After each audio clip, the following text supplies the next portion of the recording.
Hoje aqui com o Ricardo Nogueira, ele é pré-candidato a vereador em Salvador pelo PRTB, é advogado, tem uma carreira como advogado, tem todo um trabalho. Ele vai começar falando com a gente, para quem não conhece, o Ricardo é jovem, então, mas é uma pessoa que já com uma experiência de vida, com uma experiência de estudo, de batalha, e como foi chegar até esse ponto de estar em condições, porque eu tenho certeza que ele está em condições de representar a população povo de Salvador no Legislativo. Ricardo, seja muito bem-vindo. Aurélio, eu agradeço muito o seu convite para participar do seu programa de entrevistas. É uma grande satisfação.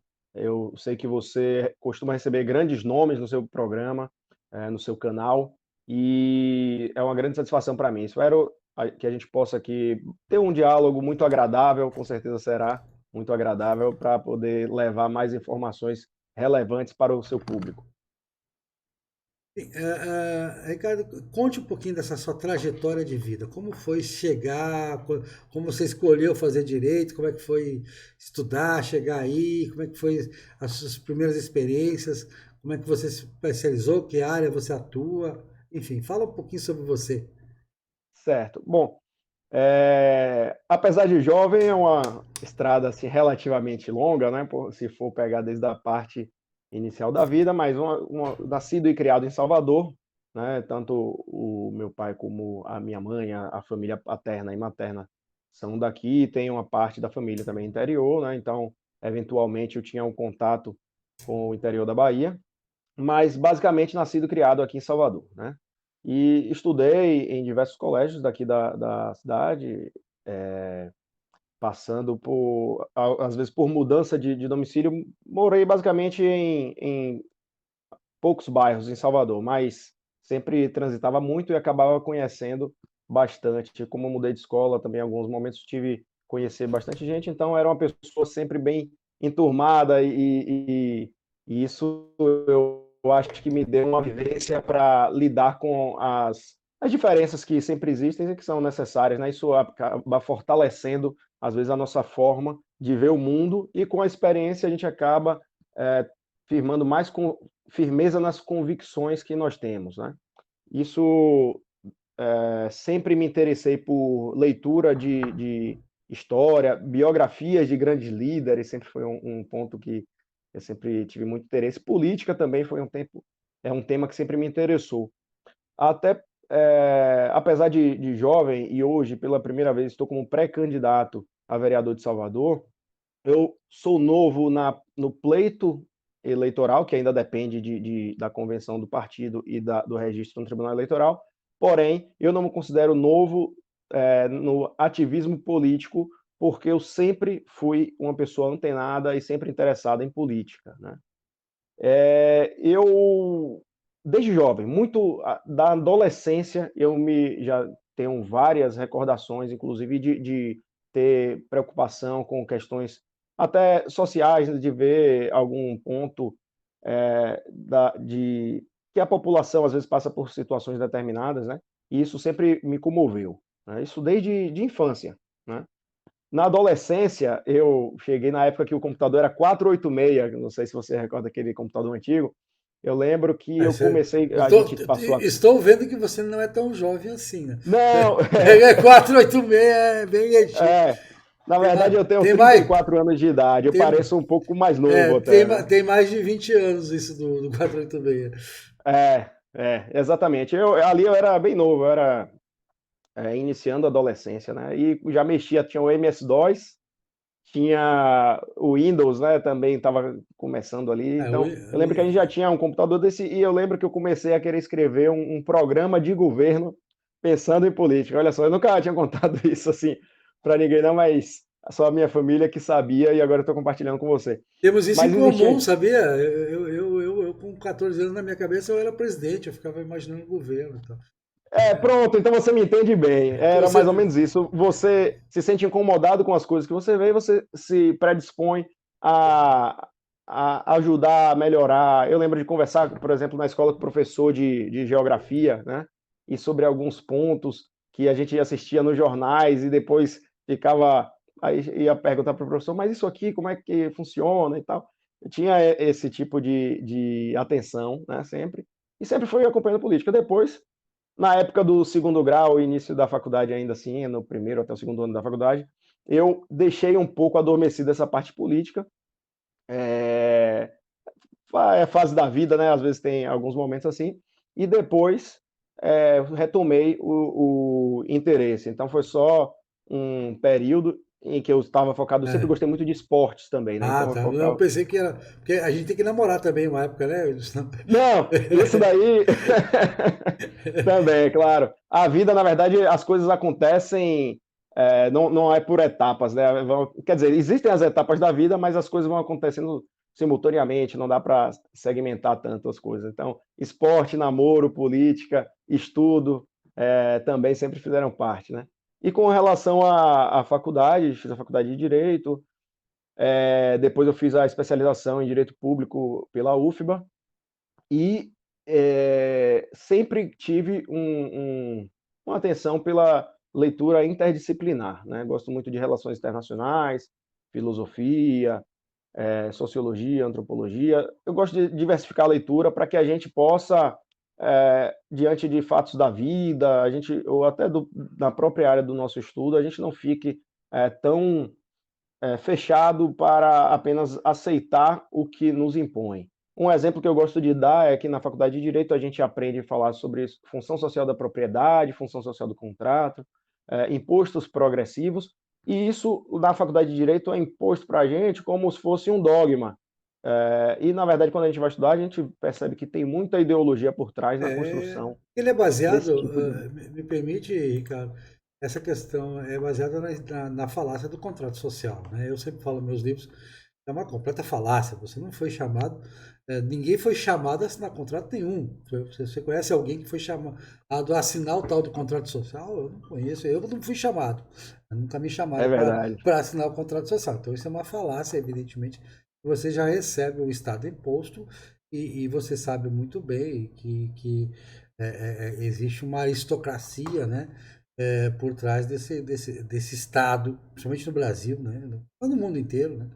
Uhum. Que toma conta. O Estado não é um ente, como se diz no socialismo, né? Ah, você é governo do povo, sim, que povo? Quem manda?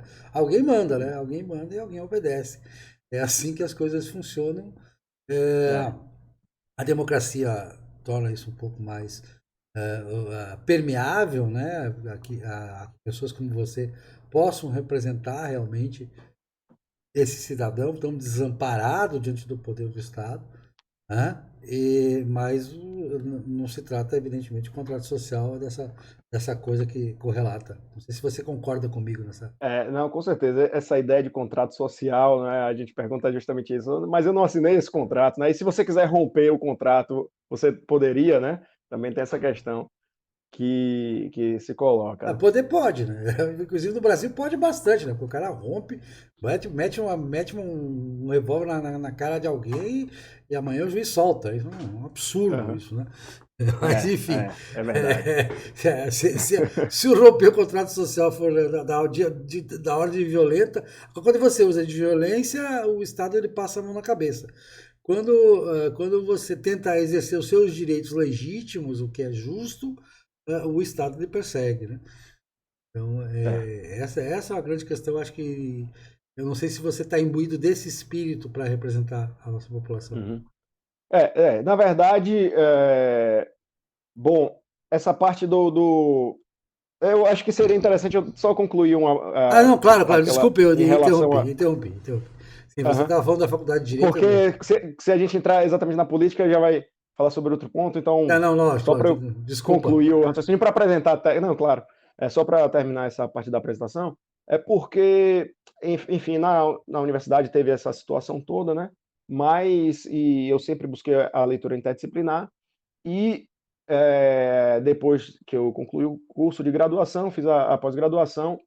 Lá, um fato que eu gosto de destacar, principalmente quando a gente conversa em política, é o fato de eu ter escrito sobre o tema de neoconstitucionalismo.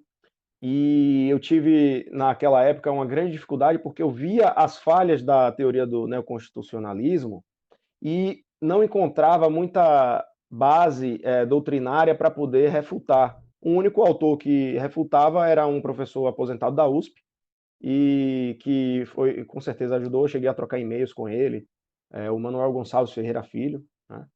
E, e eu me opus a essa teoria, e o maior expoente da teoria aqui, que fez inclusive o mestrado nos Estados Unidos, hoje é ministro do STF, é o Luiz Roberto Barroso. Ele defende o neoconstitucionalismo. Ou seja, é uma teoria progressista, né? Só que isso não é dito de um modo tão claro. Então, o leitor precisa ler com uma certa crítica para poder perceber. Então, naquela época, foi difícil, de certo modo, você ter que fazer uma opção. Ou você defende ali a sua convicção e pode sofrer algum tipo de limitação na vida acadêmica, não é?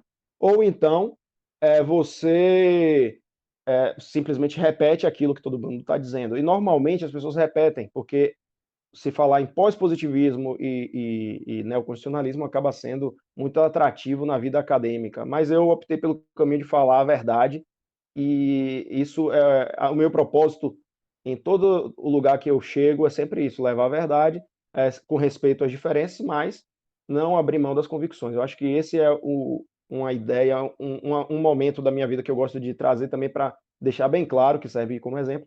Depois disso, eu já tenho um pouquinho mais de uma década de advocacia, certo? Quando eu falo às vezes que tenho 34 anos, as pessoas falam, não, mas você parece mais novo. Graças à genética do meu pai, realmente ele é um senhor que aparenta ser bem jovem também. Então temos esse ponto positivo, apesar de que com a idade a experiência também traz muitas coisas boas, né? Então, principalmente o acúmulo de conhecimento, de experiência de vida, então eu tenho grande admiração, tanto que eu tenho um convívio com pessoas de idade, eu sempre gosto de aproveitar o máximo da experiência dessas pessoas, né? Compartilhar, as conversas são sempre muito agradáveis, né?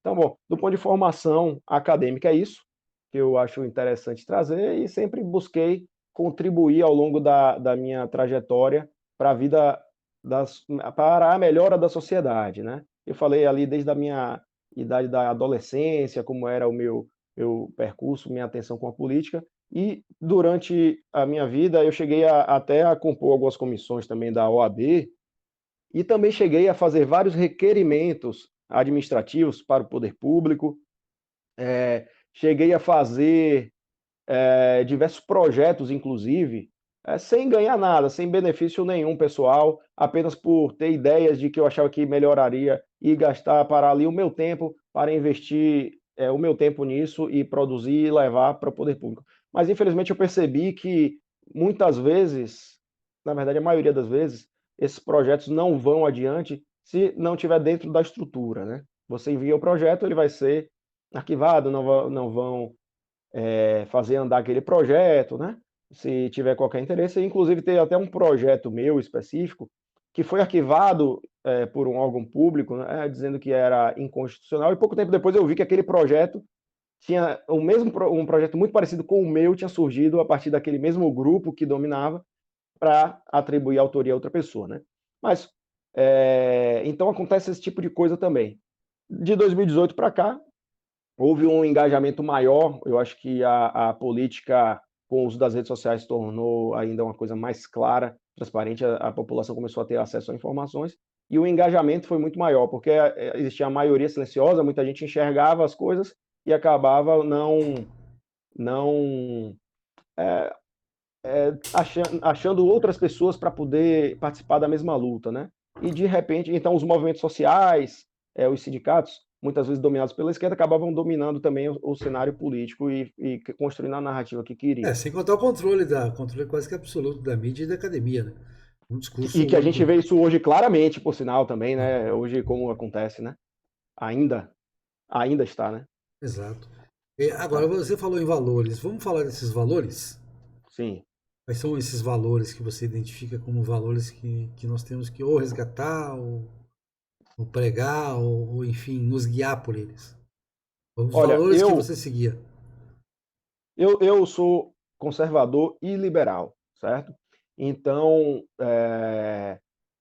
isso já traz muito, só que do meu ponto de vista, né? Para quem conhece as teorias. Agora, o conservadorismo, normalmente a gente aqui, quando a gente tem falado muito de conservadorismo, a gente associa ao cristianismo, e eu sou cristão.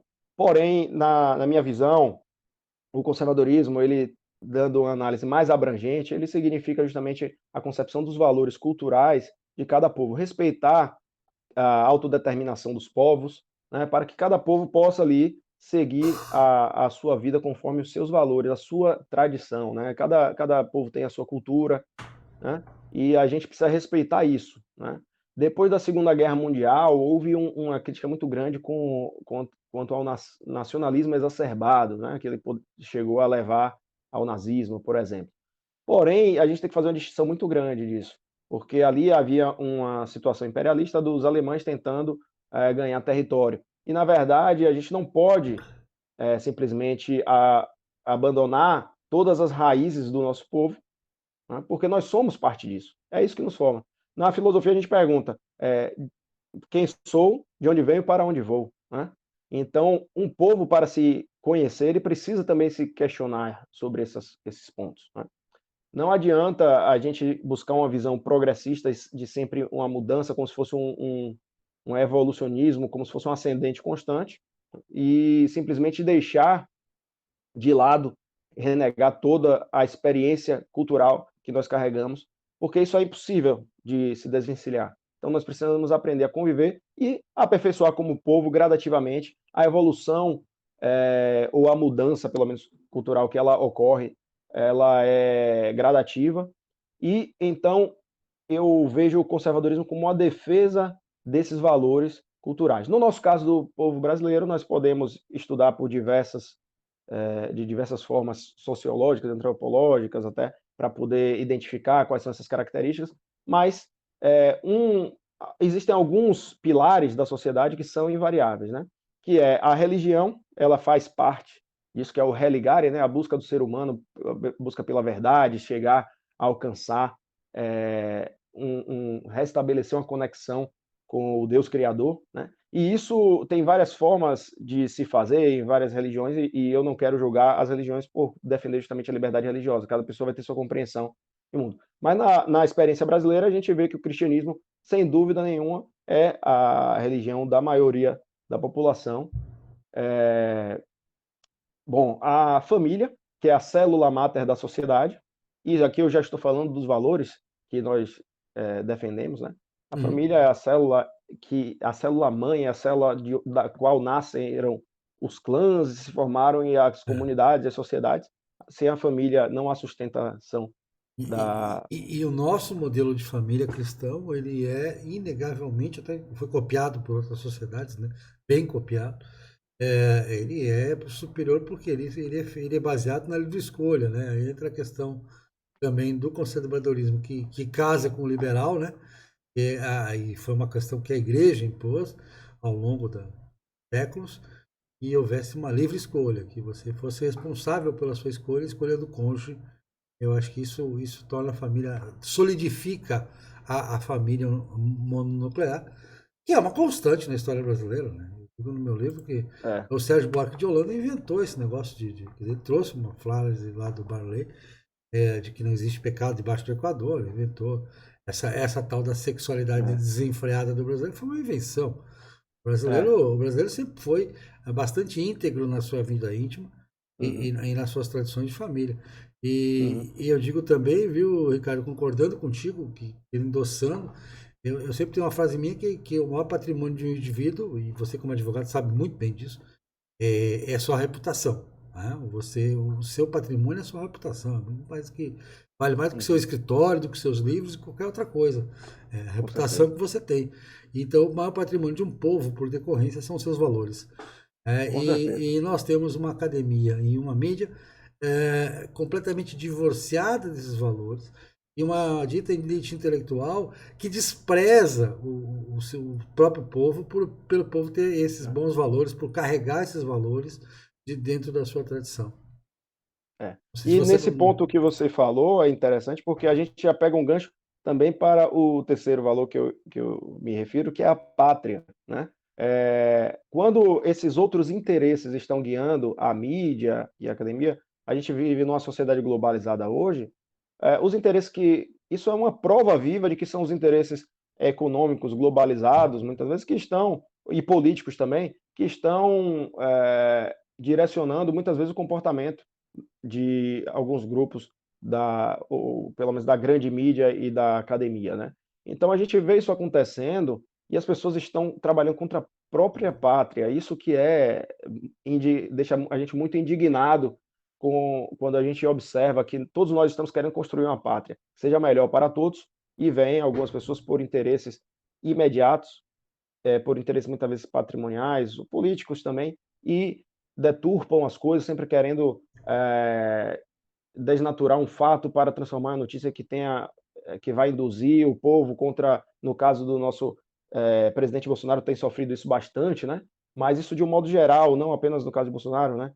Mas ele é o melhor exemplo para isso, porque é quem mais sofre com os ataques da mídia e com as distorções que a gente vê, a grande mídia fazendo coisas assim absurdas. E trabalhando muitas vezes contra a pátria, né? Que é o terceiro valor, que se eu falei da família, a pátria vem também se formando a partir daí, nós temos que defender a nossa terra, porque é muito mais, se nós temos amor pela nossa terra, não vai ser quem está vindo de fora que vai ter o amor para cuidar e saber o que é melhor para a nossa terra. É a questão de autodeterminação dos povos, como eu tinha falado inicialmente. Nós temos que ter convicção daquilo que pensamos, nos entender, compreender quem somos realmente, decidir o nosso destino. Não é só porque o mundo inteiro faz de um modo, ou que os europeus, os Estados Unidos, ou a China, qualquer país pensa de um modo, que a gente tem que fazer igual. A gente tem que ter a consciência, tratar considerando ali uma boa relação diplomática que tenha com os países, mas a gente tem que saber que cada país está defendendo ali o seu interesse, né? Nas relações internacionais, que eu disse que eu gosto bastante, a gente tem uma teoria que é a teoria do realismo. E essa teoria mostra justamente isso. Existem interesses. E a gente tem que tratar como isso, com objetividade. Porque senão aí começam a falar da paz como se fosse um plano abstrato, que na verdade muitas vezes é utilizado para induzir as pessoas a acreditarem ou agirem de um modo determinado, né? Com certeza. Ricardo, agora trazendo assim para nossa realidade assim do dia a dia, né? Eu acho que essa questão também do nacionalismo, eu como católico não sou, jamais seria um nacionalista no sentido de botar a nação acima dos valores cristãos e tal, toda essa questão. A gente tem que Perfeito. saber que a família vem em primeiro lugar. Então você colocou bem a ordem dos fatores e me parece que está correta, né? Perfeito. E também a questão do que é global. Pô, nós somos herdeiros de uma cultura que apresentou o mundo ao mundo, que aceitou as diferenças, que soube conviver com as diferenças, que é a cultura portuguesa, e a gente tem que ter muito orgulho dela, né? Acho que a gente é a cultura que tem uma obra, né? É uma obra Uhum. cruzada, inclusive, né? Nós somos frutos de uma cruzada. Que bom que somos, Uhum. né? Que bom. Uhum. Dessa coisa de pregar o evangelho a todas as nações. O amai-vos uns aos outros, todos esses valores que nos carregamos.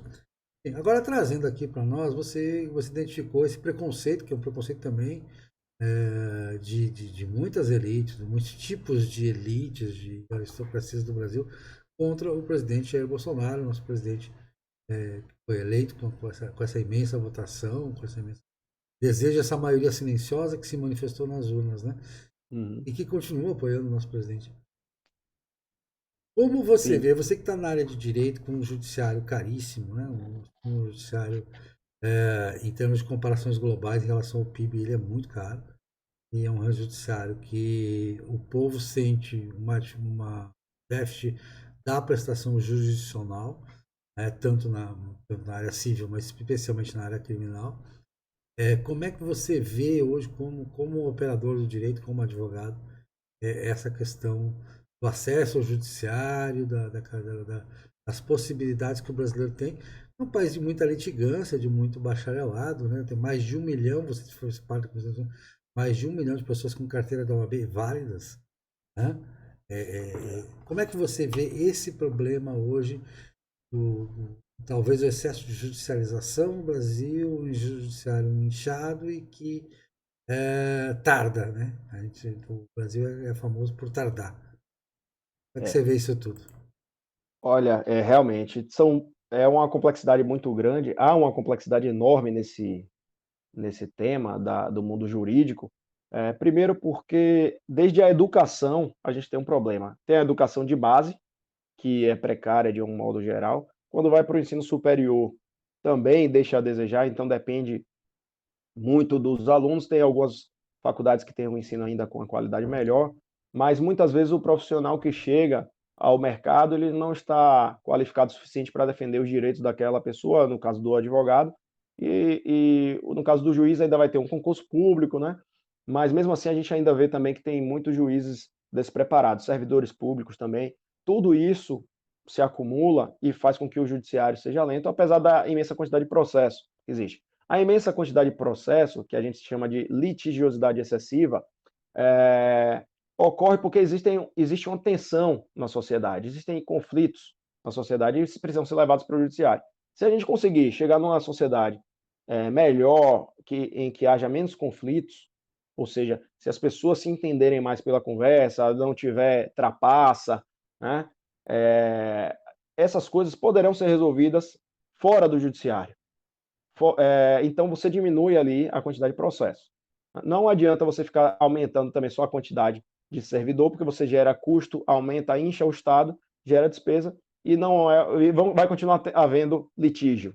E a intenção é que não haja o litígio. Então, a gente precisa mudar, fazer algumas coisas que estão fora do judiciário também. O legislativo e o executivo podem contribuir e a sociedade civil organizada também e atuando nesse sentido, né? A sociedade ir se organizando para tentar fazer aquelas coisas que o Estado não pode.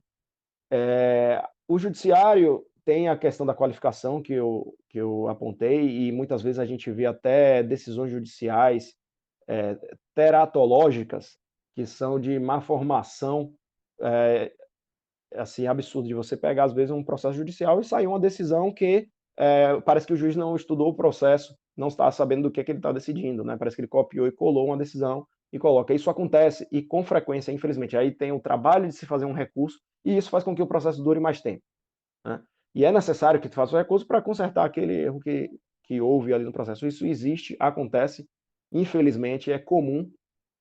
Só que os juízes, quando muitas vezes já estão com os altos salários que recebem, para ele é muito confortável ficar com aquele valor garantido no final do mês e não fazer a execução do trabalho, deixar na mão de assessor. O caso dos juizados, por exemplo, aqui na Bahia, ilustra bem essa situação.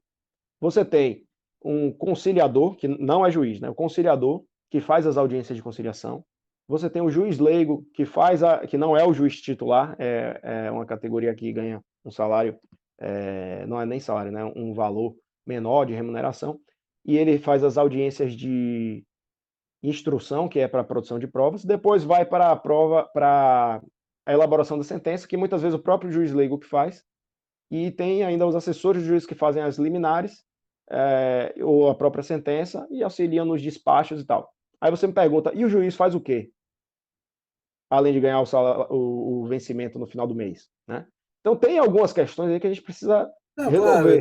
nós não podemos generalizar também. Há juízes comprometidos. Eu conheço alguns juízes, me dou pessoalmente com alguns juízes fantásticos, né, que realmente se empenham.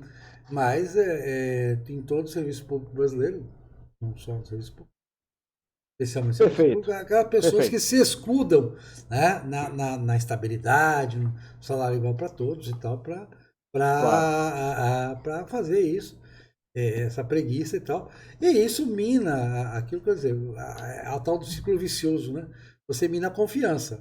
Minando a confiança, você tem menos cooperação voluntária, você gera menos riqueza, e minando a confiança também, você parte para essa litigância absurda, que também é resultado, a meu ver, de se punir muito pouco o infrator, né? O cara passou a perna mesmo, o cara foi mau Uhum. caráter, deveria receber uma É. punição mais adequada, né?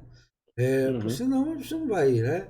A gente tem um exemplo dos Estados Unidos, a gente importa as coisas, as coisas ruins dos Estados Unidos a gente importa todas, a gente piora elas, né? É. Agora, as coisas boas, né? Porque para os Estados Unidos tinha esse problema. Salvador tem esse problema poderia ganhar, Salvador podia faturar 20 vezes o que fatura em turismo. Mas não Uhum. tem segurança. Por que não tem segurança? Como você, o cara assalta hoje, amanhã está solto. Isso não existe. Né?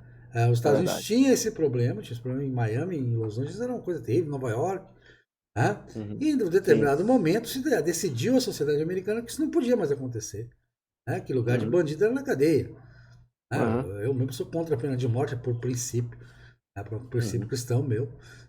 Por princípio, não questiono quem também, não vou ficar brigando com quem é a favor. Mas, Uhum. Claro. mas eu acho que as pessoas que demonstram por seus atos de uma forma extremamente violenta que não estão prontas para viver em sociedade e minam a confiança da sociedade, essas pessoas têm que se afastar do convívio social por longos períodos. Não é questão de aprender a É. regenerar ou não. O que você acha Uhum. disso? Como é que você vê essa É, questão do mas crime e eu castigo no preciso. Brasil?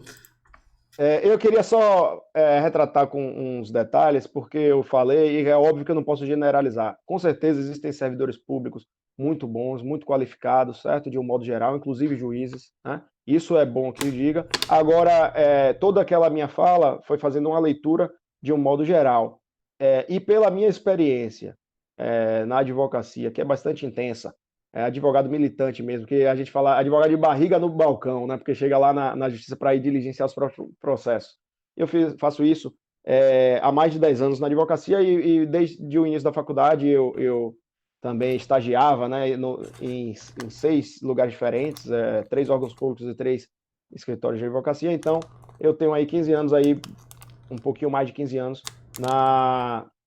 na vida do direito. Então, eu falo disso com experiência de causa. Então, óbvio que, de modo algum, eu posso tratar de um modo como se todos, de um modo generalizado, óbvio que existem bons juízes, bons servidores, mas eu sinto que ainda há muito o que melhorar, certo? E esse é um problema da advocacia.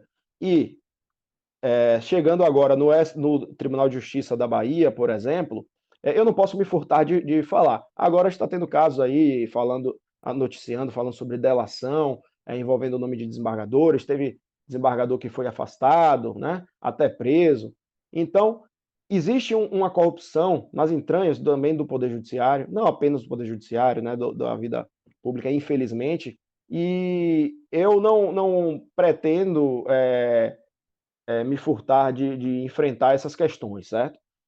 Eu sei que às vezes a gente acaba desagradando uma pessoa ou outra diante disso, mas a gente tem que lutar pela construção do nosso país, então eu não posso fazer concessões nesse tipo de situação. Porque aí a gente sobe mais um pouquinho, aí vai para o STF. O STF, inclusive, tem o Luiz Edson Fachin, que já por 3 vezes durante o voto, ele fala contra a religião, falando em abuso do poder religioso, vinculando a questão eleitoral, para que, na minha leitura, é uma visão para impedir que os religiosos cheguem aos cargos públicos. E por que não? É uma parte importante, a vida política inclui também a vida religiosa. Então, aquela população que tem uma religião, que professa uma fé, pode querer ter representantes que tenham aquela visão. Isso chama-se democracia. Agora, um ministro do STF lidar desse modo, e me parece que não é só ele que vai nessa linha contra o cristianismo, né? Então, mas fora isso, existem vários outros problemas no judiciário e nos outros poderes também, mas eu falo agora também na OAB, que eu como advogado posso aqui falar. Agora teve uma notícia contra o Felipe Santa Cruz, que é o presidente do Conselho Nacional, do Conselho Federal da OAB, né? E numa delação também ele foi citado. Existem algumas suspeitas em torno de algumas pessoas que usam a OAB para fazer pressão política ou para angariar algum tipo de benefício. E essas coisas existem e essas coisas precisam mudar. Essas coisas precisam mudar. E a gente precisa falar disso sim.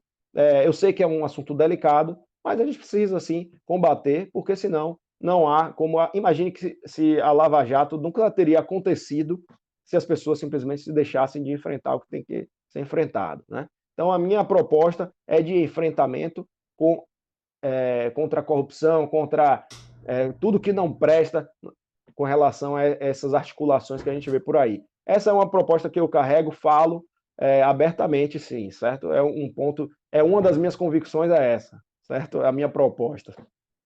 Que ótimo. Agora, vamos falar um pouco sobre o nosso município, já que a vereança Vamos é lá. uma questão que envolve a cidade de Salvador, né? Perfeito. Como é que você vê o desenvolvimento urbano de Salvador, o desenvolvimento econômico de Salvador, o desenvolvimento social de Salvador? Salvador ainda tem o conjunto de subhabitações aí. O povo sofre, né? É um sofrimento terrível para a nossa população. As pessoas falam, não, você tem preconceito nenhum, não tem preconceito nenhum.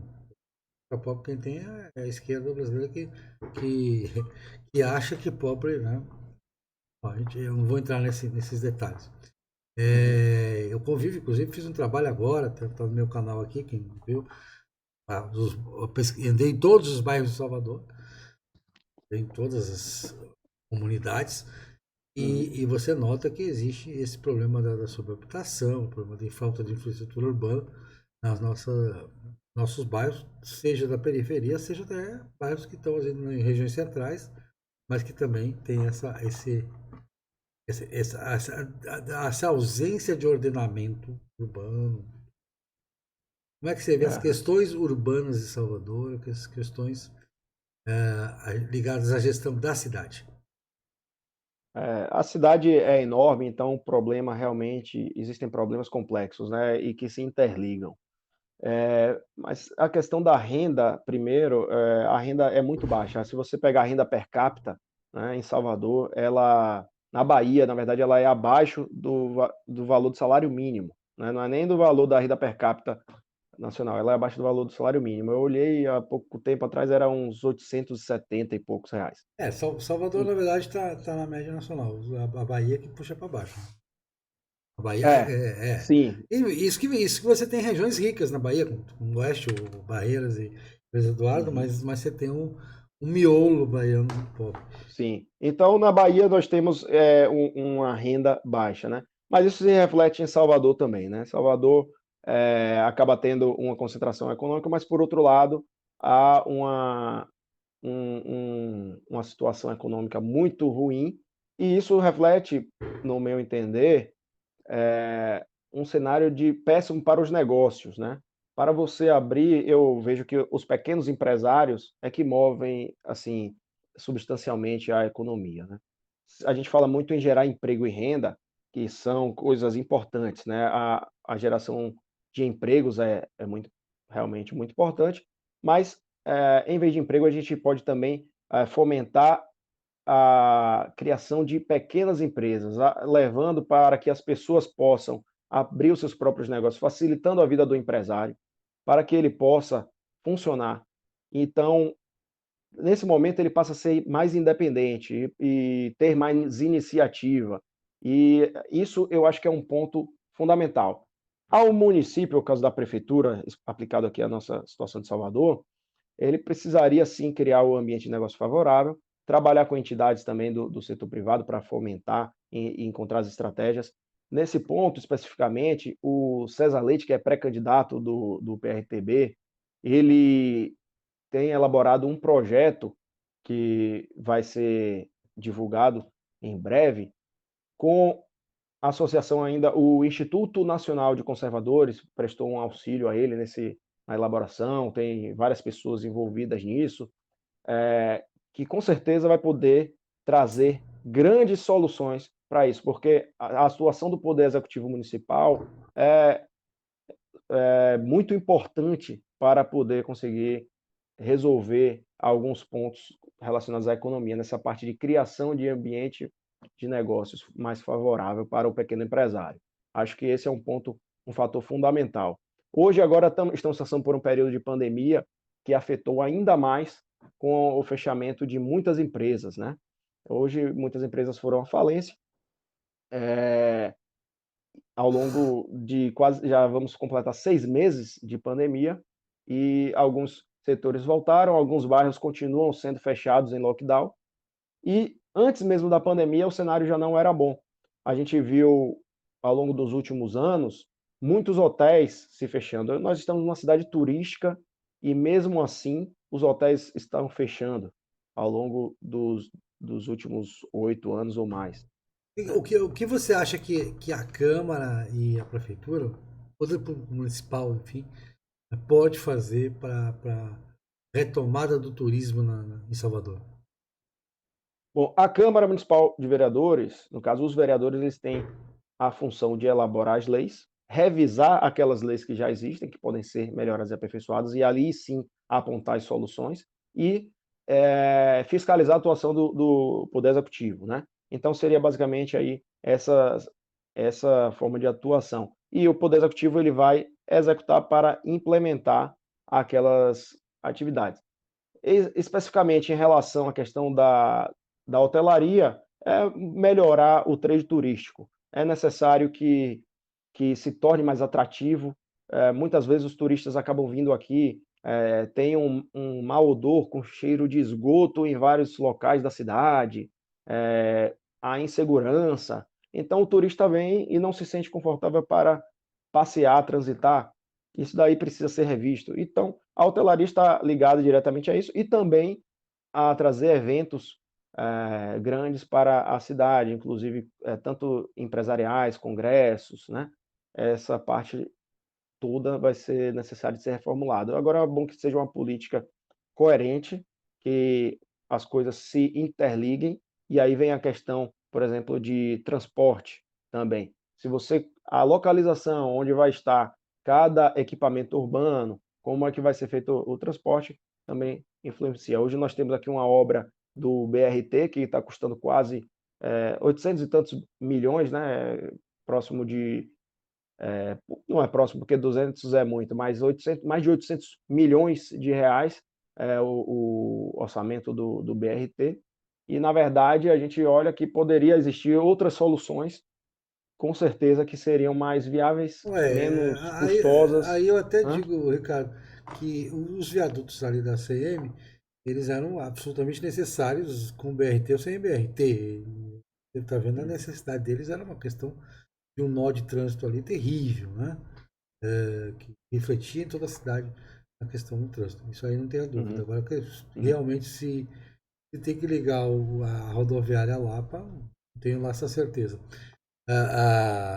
Então, aí realmente é uma questão questionável. E ainda vai se ver, né? Porque na verdade a obra está é, longe do seu fim nesse sentido, né? uhum, Falta um é, bocado aí para resolver essa questão do BRT. Claro, tem os uhum, viadutos que realmente é um legado. Né? Era uma obviedade, tinha que ser feito uhum, e que bom, a gente reconhece. Eu conversei com o César Leite, ele mesmo reconhece, tem coisas que a gente tem que reconhecer que tinham que ser feitas e foram feitas, ainda bem que foram feitas. Né? é, Agora, com relação à segurança pública, porque eu acho que a segurança é uma preocupação de todo soteropolitano, seja pobre, seja rico, não tem esse negócio não de achar que só gente de classe média para cima se preocupa com segurança. Segurança afeta mais os mais pobres que tem que andar mais na rua. Né? O- é. São os que mais andam na rua, são os que mais se expõem à insegurança, assaltos, essa coisa toda. E o turista, evidentemente. Você não acha que está na hora de reforçar, até seguindo o modelo de outros países em que as polícias são basicamente municipais, as polícias de enfrentamento ao crime comum, que é o que provoca insegurança, o reforço da. A gente é contra, claro, você como liberal, eu também, a encher a máquina de servidores públicos. Mas no caso da Guarda Municipal, não é hora de reforçar a Guarda Municipal? Olha, aí já é um ponto bem interessante, nesse momento em que, por exemplo, a gente está vendo a guarda municipal ser utilizada para reprimir a população nas praias, né. Então, eh, isso só faz chamar mais atenção para que a gente tem que ter muito cuidado com a força policial no município, certo? Eh, e a Constituição ela fala, artigo 144, salvo engano, ela fala justamente que a Guarda Municipal, ela só serve para a proteção dos bens, serviços e instalações do município. Ela não se presta a fazer policiamento ostensivo. Isso, para haver uma outra função, seria necessária uma reforma constitucional, né? Uma emenda constitucional para poder alterar esse dispositivo. Eh, não, isso, eu não vejo por esse ângulo, não. Existe um projeto até da esquerda de unificação das polícias em âmbito nacional, né? Tanto que a Guarda Nacional foi criada com essa finalidade. E eu também não gosto Não, dessa e ideia, é um porque contrassenso, né? Eu centralizaria. acho que nenhum país do mundo tem uma polícia federal cuidando da esquina.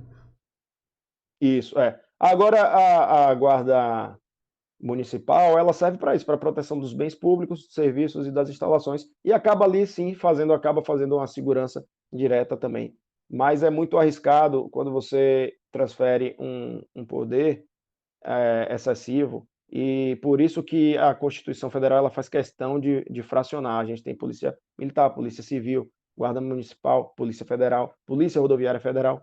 Então, esse compartilhamento, na verdade, essa divisão das, das atribuições dentre essas forças policiais, eu acho que são fundamentais sim para evitar que haja uma concentração excessiva, né?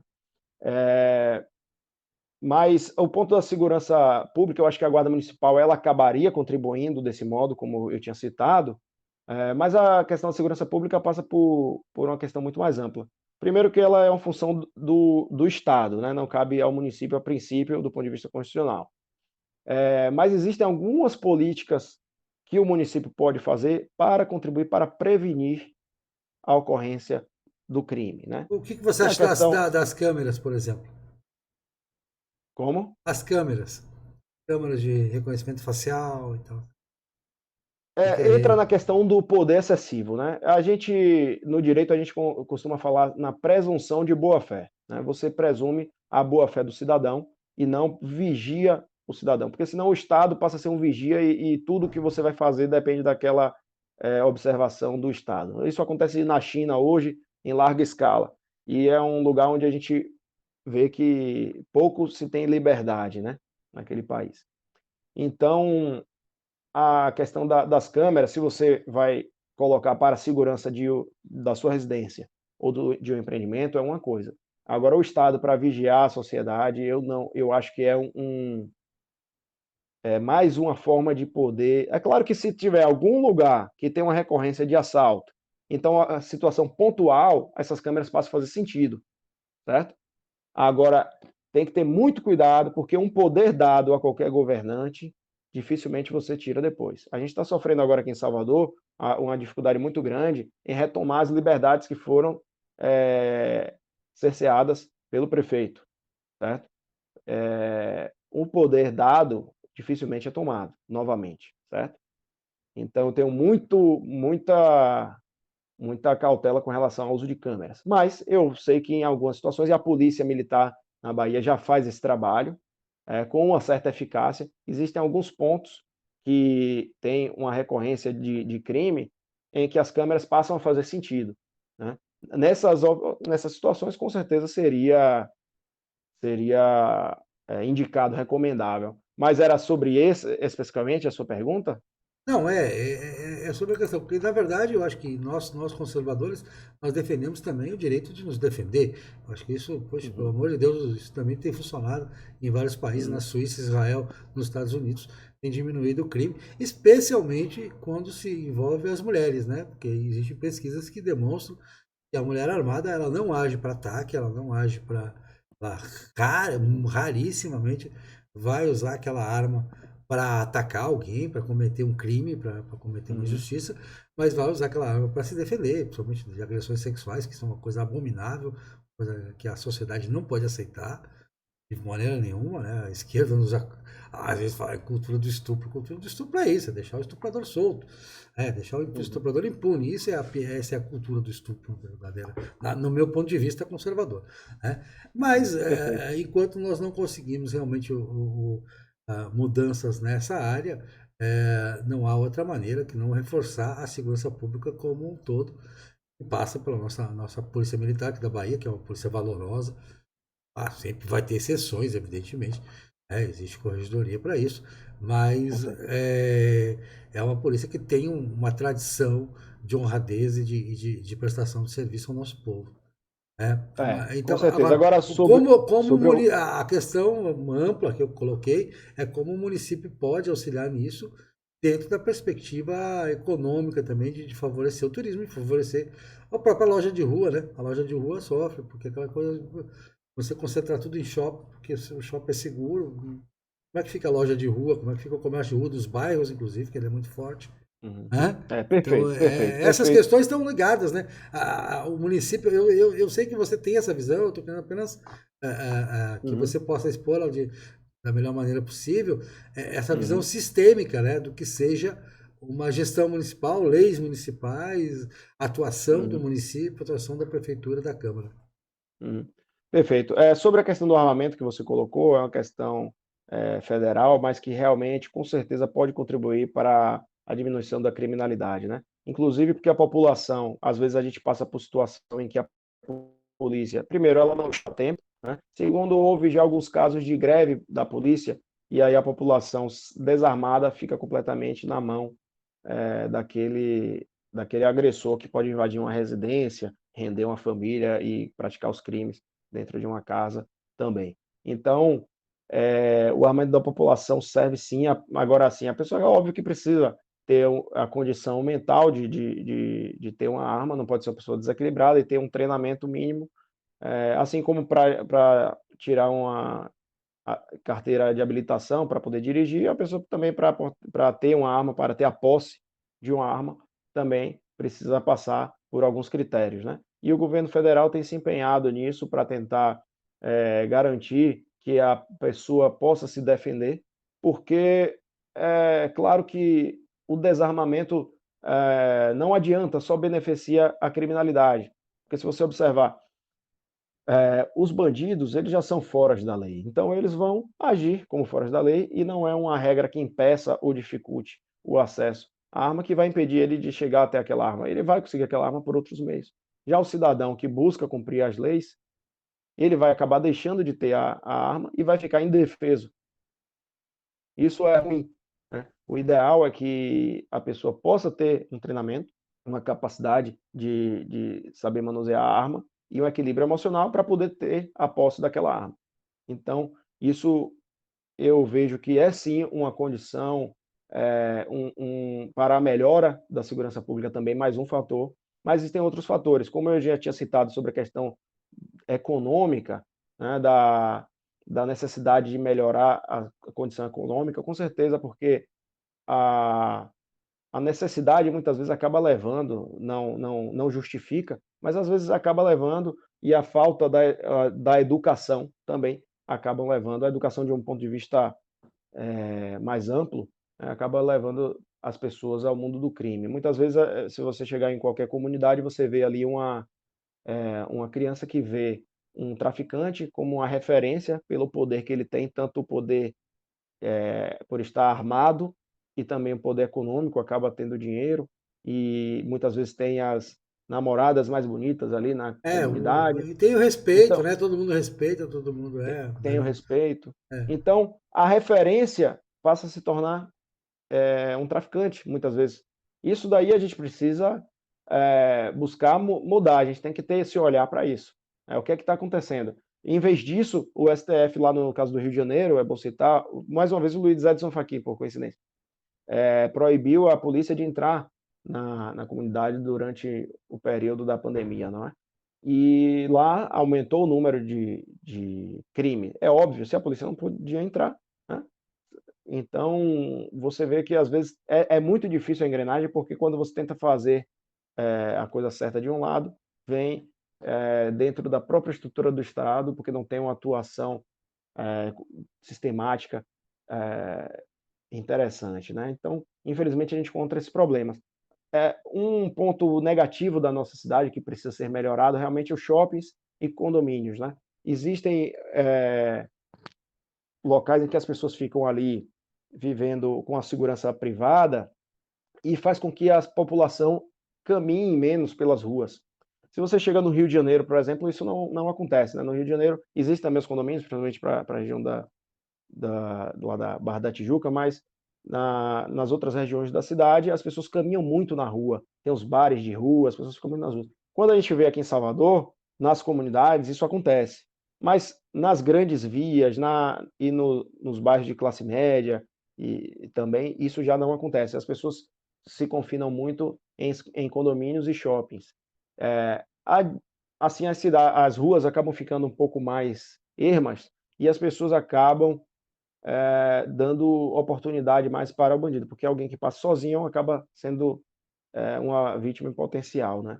Acaba gerando um medo na própria população, que acaba ficando um círculo vicioso, né? Você faz com que as pessoas fiquem menos. Na verdade, a gente acaba também prejudicando o próprio comércio, porque o comércio de rua é fundamental, né? Você tinha comentado isso e com certeza é um ponto que precisa ser melhorado. Agora, como a isso pode ser estimulado, muito com questão a parte tributária, eu acho que é uma forma de estimular, sim, a gente pode estimular, existe o PDDU, né, que é o Plano Diretor Urbano de Desenvolvimento Urbano da cidade, e ele existe e há um mandamento constitucional para que haja esse planejamento, então não há como fugir disso, é necessário fazer.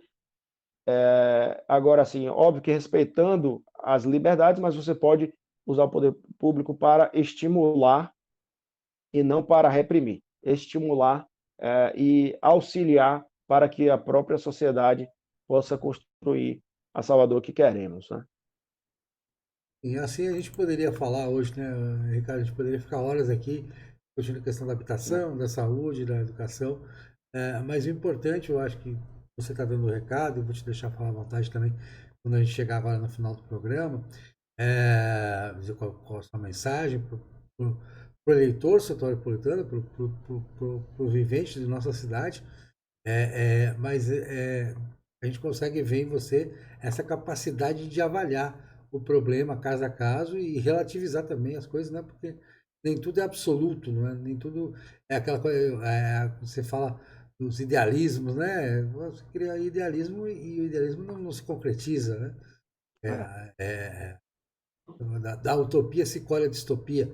Isso a gente, como conservador, acho que a gente aprendeu bem essa lição, né? Na É, verdade, o Olavo de Carvalho até fala disso, né? Ele fala assim: você tem os seus ideais, estão vinculados normalmente você relaciona com algumas teorias, mas na prática existe uma complexidade do fato, né? Então você precisa analisar e buscar a solução, né? Então você realmente às vezes precisa, mas você tem que ser guiado sempre pelos seus valores. É óbvio que você tem que resolver a questão fática, prática, né? E, na verdade, um projeto de cidade, ele perpassa por vários campos. Aí tem a saúde, a educação, a questão econômica, que é fundamental, né? E vários pontos. Eu tenho desenvolvido um projeto que eu vou disponibilizar, se a candidatura for aceita na convenção partidária, porque vai acontecer, e depois do registro de candidatura, esses projetos que estão em fase de conclusão, também eu já vou deixar pelo menos as diretrizes expostas, e é bastante amplo, passa por lazer, esporte, tudo sob o prisma do conservadorismo e do liberalismo, porém, é óbvio que a gente precisa ver a realidade da cidade para poder aplicar e tornar aquilo viável, né? Mas com certeza o meu comprometimento é esse, fazer um projeto que passe por todas as áreas, certo? Um ponto específico que eu tenho um cuidado também é com a questão da infância, né? A gente precisa preservar a infância, as crianças têm sofrido bastante na educação, né? Desde também na educação, tanto na grande mídia como nas escolas, tem sido direcionada à educação, e eu acho que a gente precisa preservar a infância, é uma bandeira que eu levanto, e de um modo geral, eu olho para a cidade como uma questão complexa que realmente tem vários problemas, e a minha ideia é trabalhar tendo a visão da complexidade que é a cidade, certo? Então, a minha missão é essa. Ricardo, nós estamos chegando a uma hora de programa, então eu vou te deixar à vontade para falar o tema que você quiser, para dar o recado final para os nossos telespectadores, né? E fique à vontade, o espaço é seu. Certo. Bom, além desse período todo que eu já narrei da minha vida, também tenho feito várias ações judiciais com relação aos poderes públicos, né? Especificamente agora na época da pandemia, onde todos os direitos, basicamente todos os direitos fundamentais foram violados, eu fiz diversas ações judiciais que estão tramitando. A última delas foi com relação à reabertura das praias, né? Por conta da defesa da liberdade de locomoção, por ser a praia um bem público da União, por haver um limite à atuação da Guarda Municipal, por não ser possível a condução coercitiva do cidadão para uma delegacia pelo simples fato de ter ido tomar um banho na praia, no mar. Então, inclusive vai ter agora até uma manifestação, que vai ser uma caminhada na areia da praia, no domingo, às 9 horas, na praia de Jaguaribe. Isso daí já está marcado, vai acontecer. É importante que as pessoas compareçam, eu estarei lá também. E a minha ideia é lutar pela defesa dos valores do conservadorismo, Deus, família, pátria e liberdade. Esses são os valores que me guiam. Estou me disponibilizando como pré-candidato pelo PRTB, uma chapa conservadora que foi montada, tem várias pessoas muito empenhadas nesse movimento conservador que está tomando conta de Salvador. Já é um movimento que conseguiu também eleger o presidente da República, Jair Bolsonaro. Eu vejo que a gente precisa sim fortalecer isso para mudar a direção que a nossa cidade tem caminhado. Existe realmente um problema complexo em Salvador a ser resolvido, mas existem pessoas dispostas a resolver essas questões, né? E o importante é que venham cidadãos de bem que estão se predispondo a fazer essa mudança. É importante que a população, os cidadãos de bem, como eu disse, capacitados e se coloquem à disposição, enfrentem a briga, porque se as pessoas boas não fizerem, as pessoas más vão continuar tomando conta, né? Exato. Então, As pessoas reclamam da falta de representatividade, mas as pessoas têm que entender que é um momento de renovação, de uhum, apostar em pessoas que realmente possam representar. E eu te uhum, parabenizo pela coragem de ter esse enfrentamento. Eu sei que vai te exigir muito, tem te exigido e vai te exigir muito mais, é, né? Então, te agradecer a participação no canal. Claro, a palavra ainda está contigo.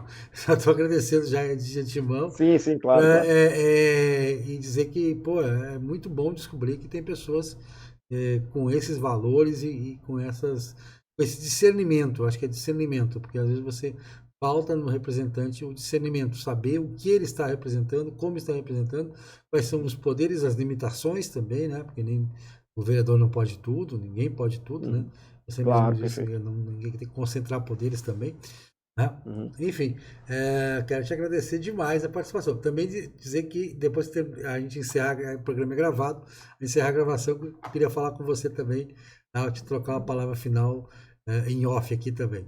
Tá? claro, com Para te certeza. agradecer de outra forma também. Beleza, meu Aham. cara. Fica à vontade para a sua despedida, então, e a palavra volta para você. Certo. Eu agradeço o espaço, com certeza é uma grande satisfação estar aqui conversando com você hoje, sobre esse tema tão importante, essa missão que eu chamo todos os cidadãos para participar, dessa luta pela melhora da nossa cidade. Isso é uma questão de atividade cívica, né? Todo cidadão precisa fazer, né? Eu hoje estou me colocando aqui, mas há uma trajetória em torno disso, mas, então, enfim, eu só quero agradecer o espaço e pedir que a população se empenhe em melhorar a nossa cidade. Não abra mão, não deixe para que o outro faça.